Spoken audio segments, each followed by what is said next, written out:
So I do want to talk about cryptozoology, but I don't want to talk about the same cryptids as everybody else is talking about. So while we all love Sasquatch and Nessie, I do want to dive a little bit into some lesser-known cryptids, perhaps, some that you might not have heard of. And since I live in Missouri, I figured I'd start with some that are local to Missouri. So today I'm going to talk about Momo. Momo, or the Missouri Monster, is a Sasquatch-like cryptid that was first spotted outside of St. Louis in the St. Charles area. I couldn't tell you exactly where off the top of my head. Sometime in the late 1960s or early 1970s. He was spotted hopping a fence, grabbing somebody's dog out of the yard, and eating it by two children who reported it to the police because their dog was missing, and then afterwards the newspaper published it, as these things usually go. There was a flurry of sightings, and then they kind of tapered off for a bit. Momo sightings started back up in the 90s again, though, with a woman who claimed that she saw one stealing food off of her back porch. They have been shot at, they've been supposedly filmed. There's been no conclusive film evidence I've seen. I've seen a couple of photographs here and there,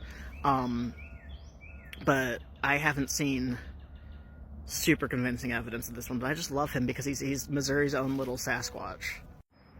Momo is described as largely Sasquatch-like, but he's described as being a little bit shorter, between 5 and 6 feet.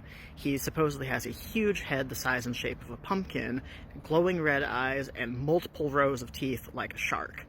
Another distinguishing factor is that he has claws on his hands, and his feet have opposable thumbs like a monkey. So the tracks that he leaves, it's supposed to be 4 toes and then 1 thumb sticking out like that. They're sometimes described as 3 toes and a thumb.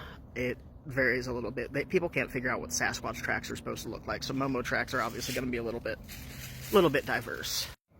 Momo, of course, is short for Missouri Monster because the U.S. Post Office 2-digit state code for Missouri is MO. It was also called the St. Charles Monster for a bit, but Momo is the name that's really stuck the most. It's almost always described as having shaggy black fur with an oily texture to it. Some interpretations mean it to, look like oily human hair, while other interpretations almost interpret it as covered in a slick of like black oil. It's supposed to smell absolutely horrible, which is something that's pretty common with Sasquatch-type sightings. They're called skunk apes for a reason. And its diet is mostly said to consist of dogs. So that's today's little fun cryptid for the day, is the dog-eating, pumpkin-headed, orange, glowing-eyed, smelly, Sasquatch-type 4-fingered creature called the Missouri Monster. Cryptids are fun. By the way, I'm still learning how to use the app, but this is what he looks like. Kind of freaky, not quite your usual Bigfoot.